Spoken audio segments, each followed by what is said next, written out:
Thank you so much for joining today's session. So we've started a new unit the other day, which is Unit 4, Information System.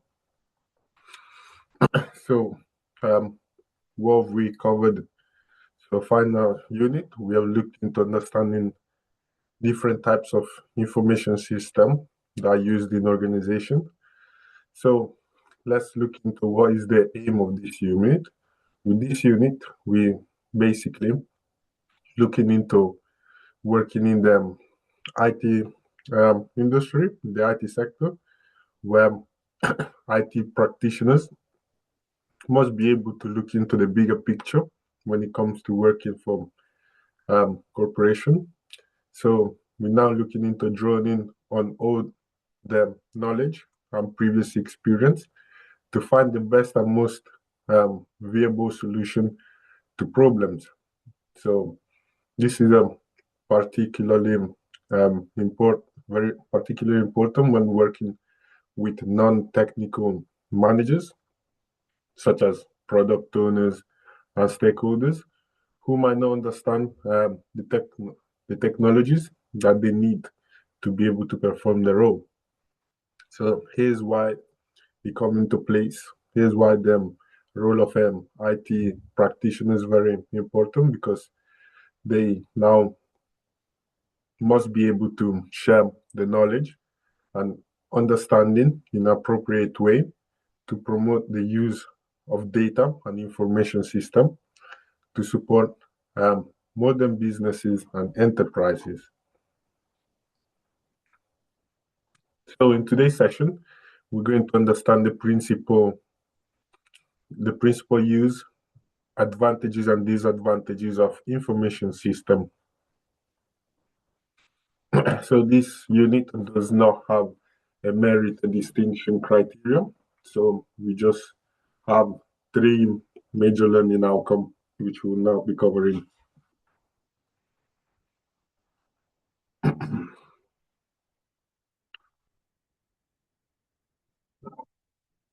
From our indicative content.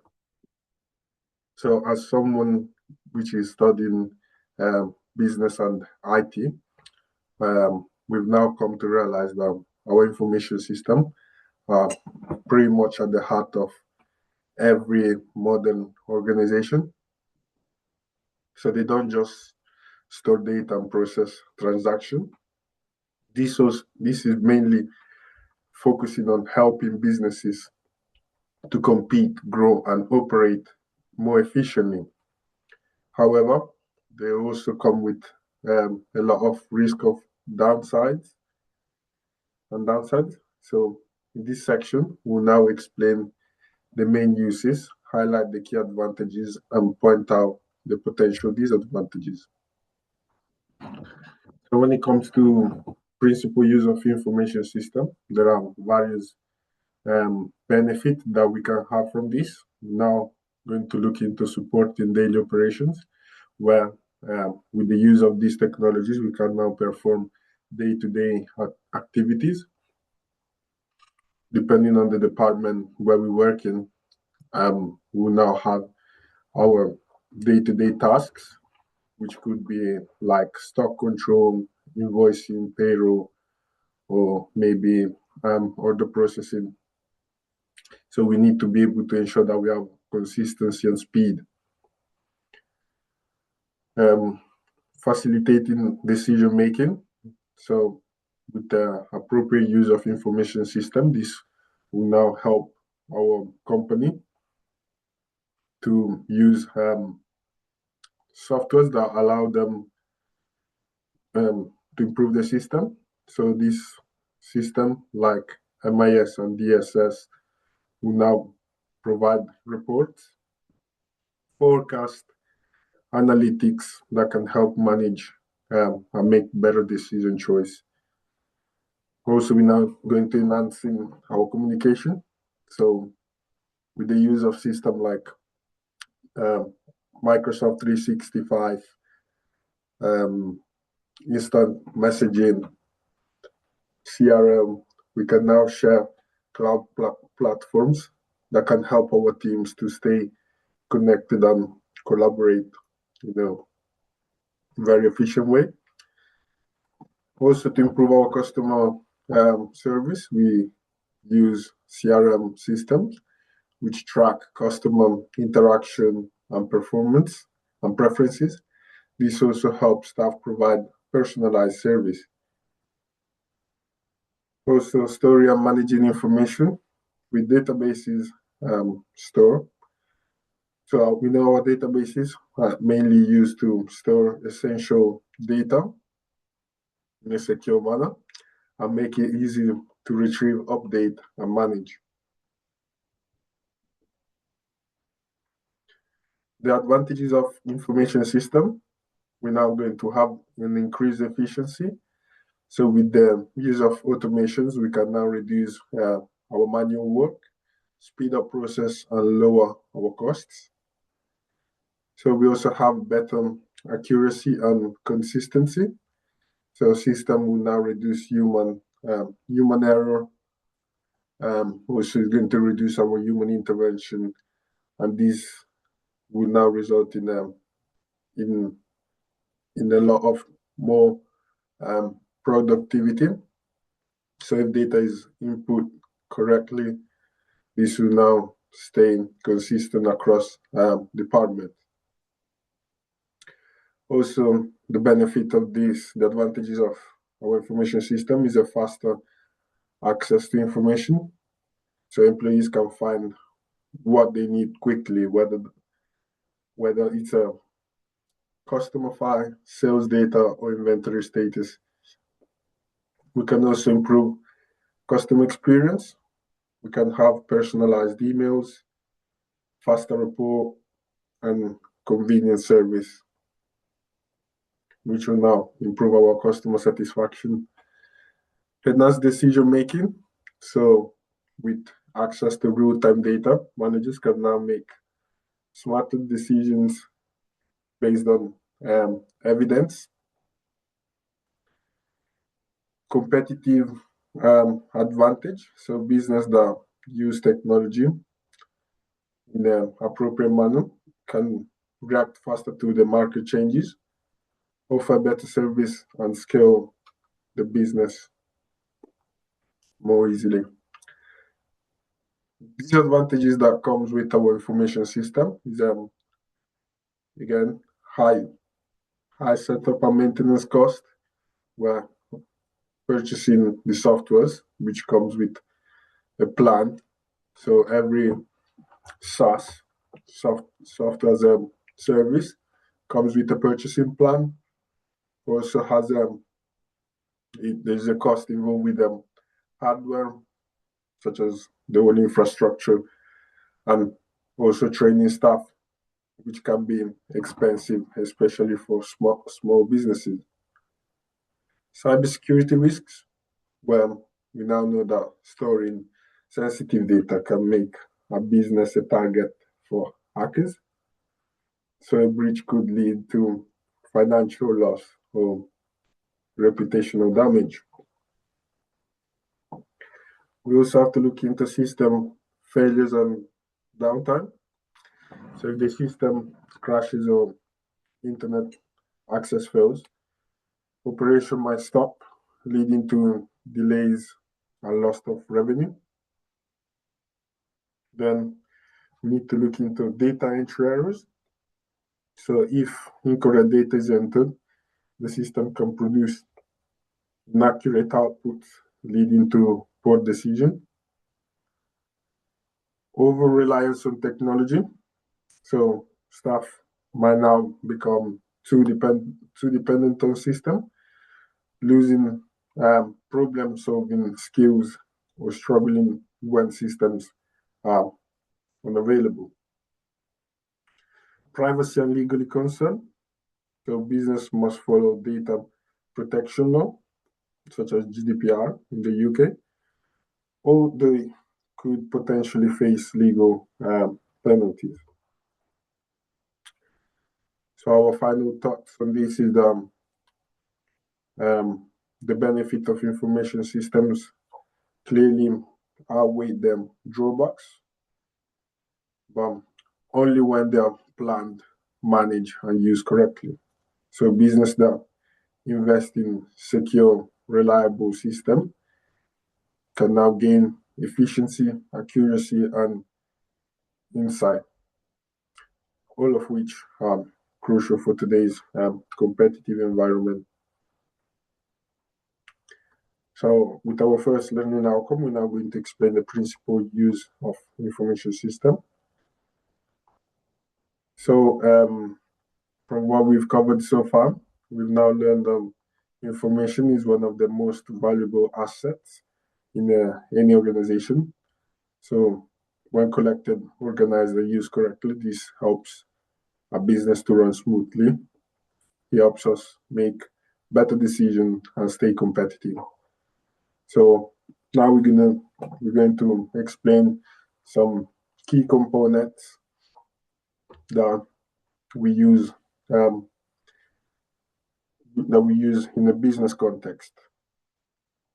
So when it comes to our principle, we now have to look into operational use. Where do we use these softwares and when? So we're now looking into our day-to-day activities, where we now know that one of the most basic and vital use of information is to carry out everyday business tasks, which include activities like processing sales, managing stock, paying employees, and tracking customer orders. Decision making, we're now going to have information which supports decision making at all levels of our organization, from frontline supervisors to senior managers, which are now going to better the quality of our information and the better the decision that can be made. Planning and forecasting. So businesses use information to make prediction about the future and plan accordingly. So this includes estimating future sales, planning budget, staffing levels, or product launches. Monitoring performance with information. This is used to measure whether business activities are working well or need improvement. So key performance indicators such as KPI will now help predict our sales figures, customer satisfaction, or delivery time that can help managers keep track. Legal and regulatory compliance. So businesses are legally required to keep and report certain types of information such as tax record, employees' details, or health and safety incidents. Failure to do so can result in fines or legal actions. Customer relationship management. So information about customer preferences, order history, and communication help businesses build and maintain relationship. This information is crucial for marketing, after-sales service, and building loyalty. Strategic planning. At a higher level, businesses use information to shape long-term goals and strategies. So this might now involve analysis market trends, or perhaps our competitor performance and internal capabilities. So we can now summarize that the principal use of information in a business are to operate efficiently, make a better decision, plan for future, ensure compliance, and build stronger relationship. So the right information used right time gives business a real advantage. Now we're going to describe the advantages of information system and how they can be used by organization. So from what we've studied, what we've covered so far, businesses and technologies have seen how information systems have become essential for almost every type of organization.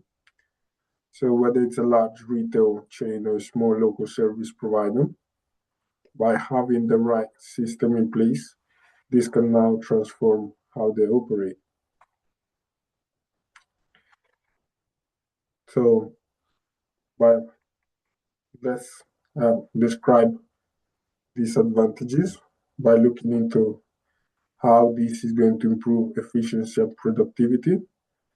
So the use of these systems can now reduce the need of repetitive manual work by the use of automation, where everyday tasks like data entry, payroll, processing, and inventory controls can be performed in a much faster and better way.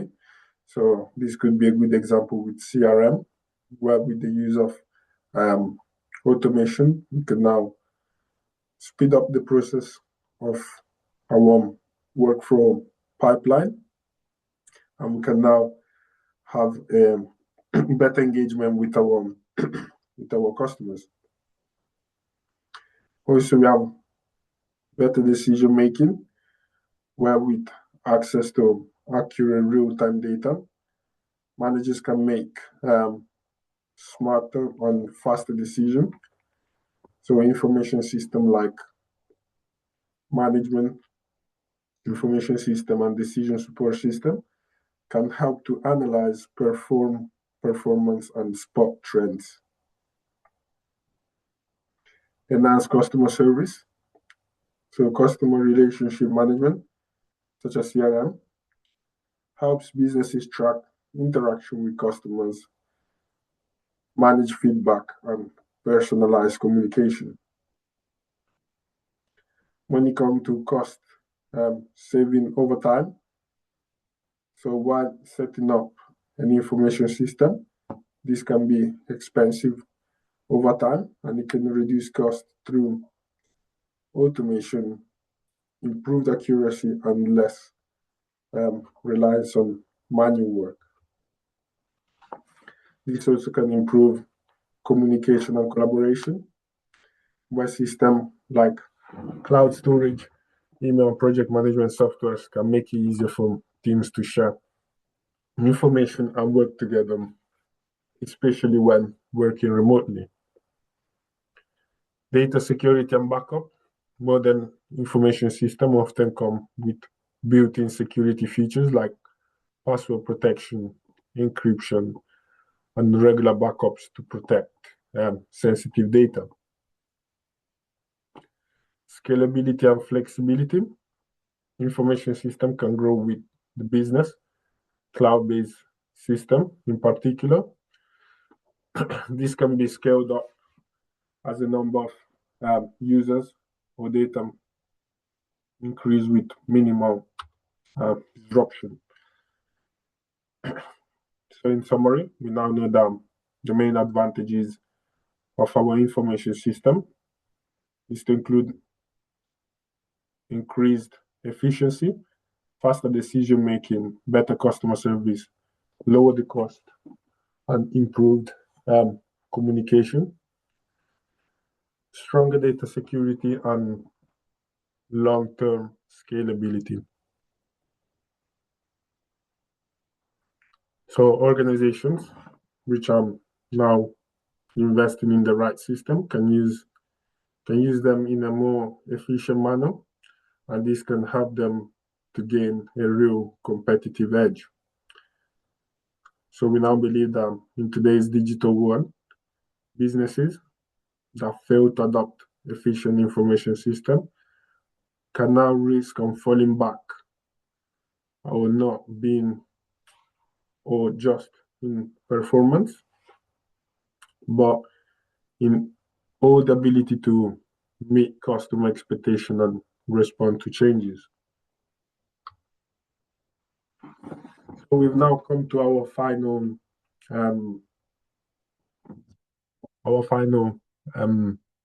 learning outcome, where we basically going to describe the reasons why information system could fail or can fail.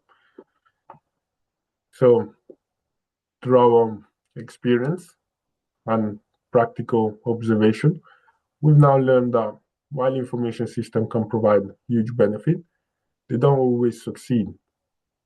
Why did they not succeed? So in fact, many systems fail, either particularly or completely, and the consequences for the business can be serious. So below, I'll describe the main reason why information system fail, using real examples to show what can go wrong. With the poor planning and requirements gathering,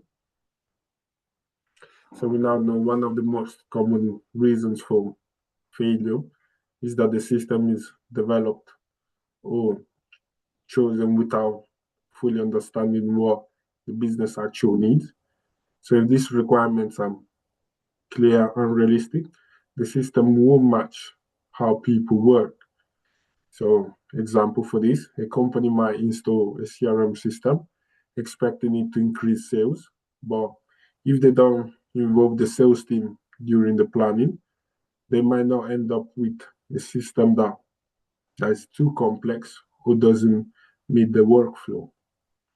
So as you can see, poor planning and requirements gathering, it is a very, very important risk that needs to be taken into consideration before implementing any new system.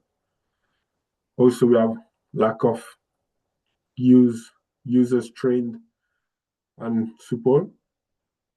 So even the best system won't work if staff doesn't know how to use it properly. So our organization doesn't provide.